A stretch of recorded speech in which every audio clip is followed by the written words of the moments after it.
kita ini sekarang berevolusi untuk menjual barang industri dan industri berteknologi tinggi. Jadi contohnya misalnya gitu ya, coba lihat ini, itu yang jual besi gitu kan ya. Kita ini menjual besi ke Cina itu besar sekali. Ekspor kita ke Cina itu ada barangnya nggak ya?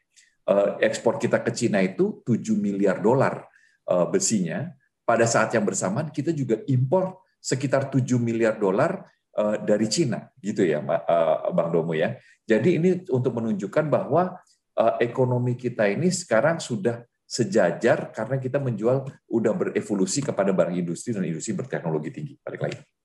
Jadi poin saya, dengan kita berevolusi lebih kepada industri di masa yang akan datang, nanti ketergantungan kita dengan ekonomi Cina itu juga akan lebih independen, karena sekarang itu meskipun kita tinggi gitu kan ya, karena kita banyak memberi barang industri dari sana, yang kita jual itu masih barang mentah. Balik lagi ke gambarnya.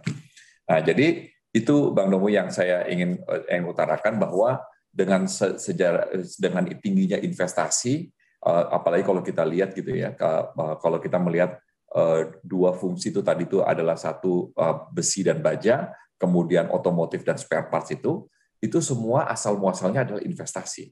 Jadi kalau mobil itu adalah investasi Jepang, dan situ saya saksi sejarahnya karena saya waktu itu duta besar. Waktu saya datang di Jepang tahun 2010 itu, investasi Jepang ke Indonesia itu 715 juta dolar. Waktu saya pulang dari Jepang, investasinya itu naik 700%, 4,7 miliar dolar, gitu kan ya. Kenapa? Karena Jepang itu datang berbondong-bondong untuk investasi di mobil. Jadi dalam 3 tahun waktu saya di sana itu, mungkin industri otomotif itu tumbuh dan mendapatkan investasi sekitar 8 miliar dolar. Jadi Mitsubishi double kapasitas, Nissan double kapasitas, Suzuki double kapasitas, Toyota double kapasitas. Daihatsu produksinya di Indonesia ini sekarang lebih besar daripada produksi di Jepang. Jadi Bang Domo, ini menyebabkan tiba-tiba tahun 2018 otomotif itu masuk 10 besar ekspor non-migas kita. Sempat jadi nomor 3, sekarang ini jadi nomor 6 karena ekspor kita turun dari 315.000 mobil menjadi 250.000 mobil tahun lalu. Nah, jadi saya ingin mengatakan bahwa dengan evolusi kita menjual barang industri dan industri berteknologi tinggi, ketergantungan kepada Cina itu makin lama akan makin sedikit. Dan kalau kita lihat Bang Domi, ini masalah investasi yang lebih dari 5 miliar dolar itu sangat matters kepada ekspor non-migas kita. Contohnya itu adalah besi dan besi baja. Jadi kita ini sekarang adalah penghasil stainless steel nomor 2 di dunia. Kenapa? Karena investasi di satu tempat. Anda di mana? Anda di Sulawesi Tenggara nggak? Karena di satu tempat, yaitu dari Morowali.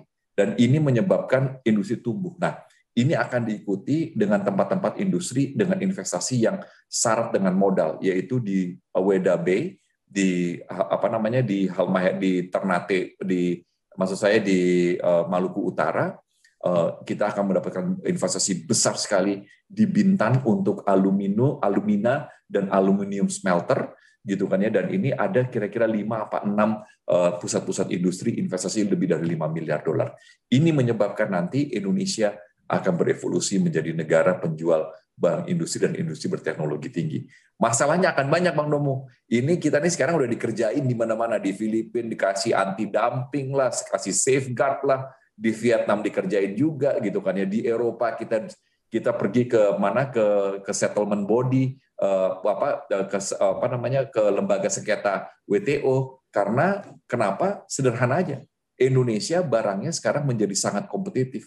Pabriknya baru, jadi ongkosnya murah, dan dimanapun menjadi ancaman bagi negara-negara lain karena kita memang menjadi produser yang paling salah satu yang paling efisien, gitu loh Bang Domo. Jadi don't worry gitu karena kita dalam berevolusi soalnya. Terima kasih sudah nonton. Jangan lupa like, subscribe, dan share ya.